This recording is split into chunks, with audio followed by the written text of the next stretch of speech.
یکی از راه‌های اساسی که 10 دهه ناحیه شمس‌الدین شاهین را به مرکز ناحیه می‌پیوندد. ساکنان این روستاها در ناحیه جنوبی و بلندکوه مجبورند از این قسمت راه در موضع تیره پیاده بگذرند و برای کار به مرکز بروند، چون حرکت ماشین در اینجا امکان ناپذیر است. در این ویدیو که کاربران فرستادن دیده می شود که اداره راهسازی به پاککاری راه شروع کرده است.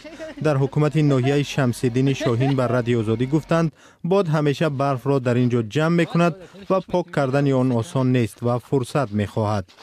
ویدیوها را اولی همین هفته برداشتند و در ماه مارس که در دیگر گوشه های تاجیکستان بهاری است. در شرق کشور در ناحیه نورآباد هم اولی ماه مارس چنین بود در دهه استان در جماعت خمدان. این ویدیو را هم یکی از کاربران رادیوی آزادی فرستاد و نشان داد که بلندی برف در اینجا چقدر است.